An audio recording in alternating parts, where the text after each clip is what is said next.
so much. The next person is also similar to Derek. She's very warm and welcoming, and she's an incredible person, and that's Rev Alison from St. David's Anglican Church.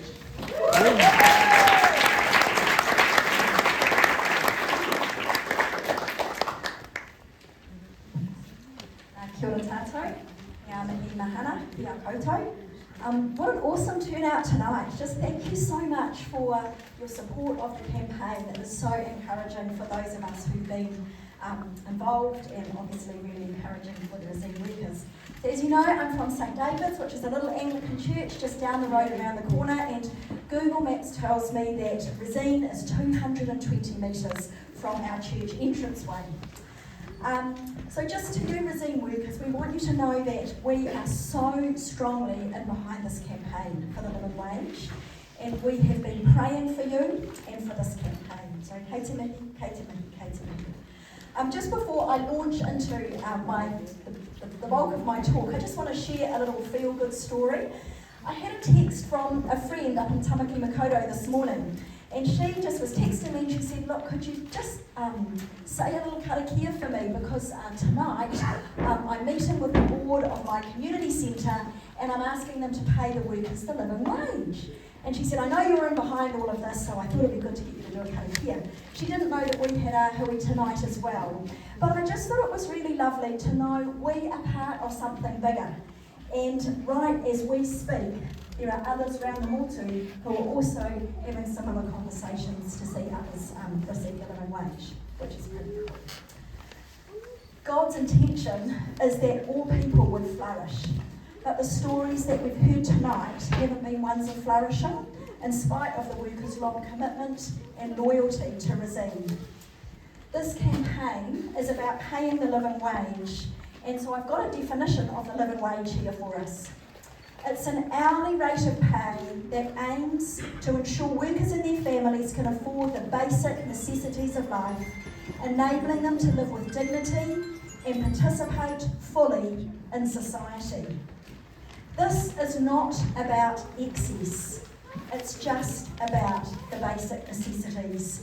So the request to Resene to be paid the living wage is entirely reasonable and just. Now, the concept of the living wage is actually recognised internationally, and it's not just some random figure that's plucked out of nowhere. In New Zealand, the living wage is recalculated every year to reflect the costs, the actual cost of living.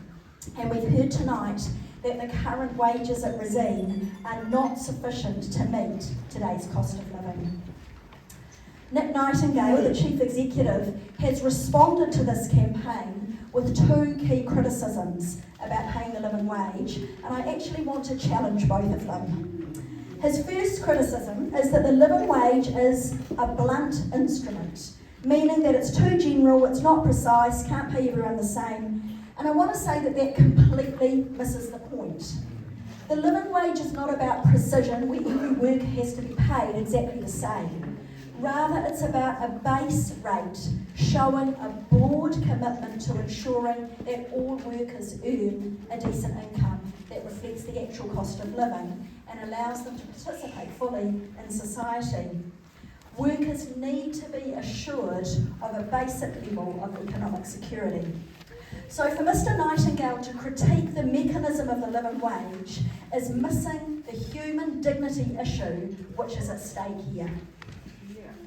The second criticism that Nick Nightingale has made is that the workers should be paid based on merit.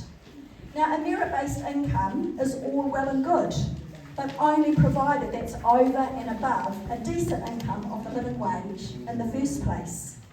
And a merit-based income means a pay rise for promotions, for increased skill and responsibility, for long service.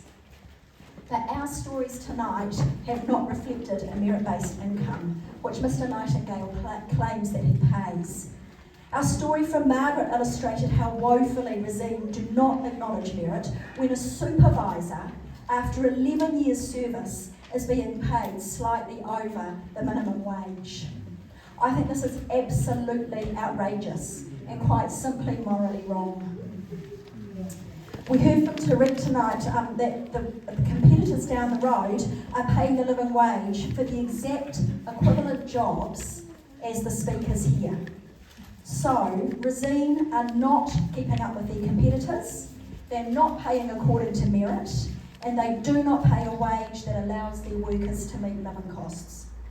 And I think this is deeply concerning and manifestly unjust given the success and the size of this company. As many of us have been on the streets and we've been collecting signatures for the petition and circulated the neighbourhoods, we have heard so many saddening stories of people who used to work for Resene, people with friends and family who work for Resene.